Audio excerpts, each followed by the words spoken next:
Good afternoon আমার প্রিয় বন্ধুরা, তোমরা সবাই কেমন আছো? আশা করি ভালো আছো।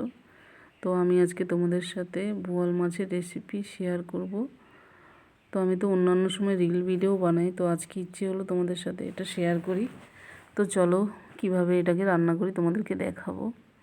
আমি এর আগে কোনোদিনও বোয়াল মাছ রান্না করিনি, ছোটোবেলায় মা বৌদি রান্না করে খাইয়েছিল। তো এখন আমি কোনোদিনও রান্না করিনি, তাও চেষ্টা করব, দেখি কেমন হয়। তো বোয়াল মাছটাকে আগে ভালো করে স্কচব্রাইট দিয়ে গায়ে যে কালো কালো মানে লালার মতন থাকে এগুলোকে পরিষ্কার করে নেব ভালো করে। দেখো পুরো সাদা করে ফেলেছি।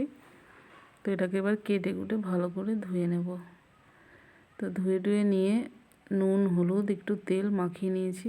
দেখো পুরো সলিড মাছ, আর মাছের মাথার কাছে যে কাটা থাকে আমি সব কাটা বটি দিয়ে কেটে একদম পুরো উপড়ে নিয়েছি, যেন খেতে গেলে আমাদেরকে ডিস্টার্ব না করে। আর এখানে পেঁয়াজ রসুন আদা কাঁচা লঙ্কা শুকনো লঙ্কা টমেটো জিরা, তো এগুলো সব রেডি করে নিয়েছি।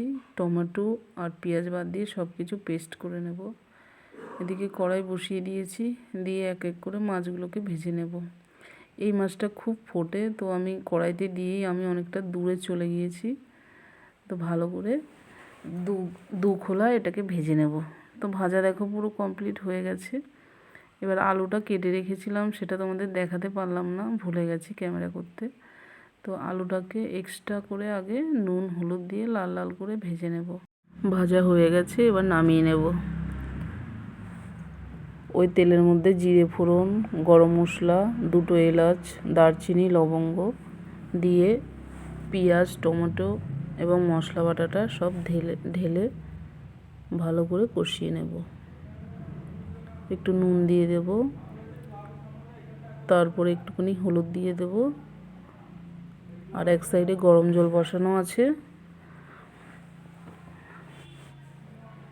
এবার ভালো করে আলুগুলো দিয়ে দিয়েছি, এবার মিশিয়ে ভালো করে কষিয়ে নেব।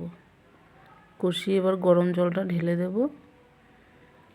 তরকারির মধ্যে সবসময় গরম জল দিলে তরকারি আলাদা একটা টেস্ট হয়। তো এবার দেখো কিছুক্ষণ ঢেকে দেব।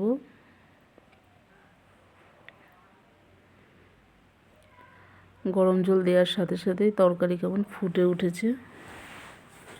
তো কিছুক্ষণ ঢাকা দিয়ে এটাকে ফুটাবো, 2-3 মিনিট ফুটিয়ে নেব। এবার 2-3 মিনিট পর ঢাকা উঠিয়ে মাছগুলোকে দিয়ে দেব।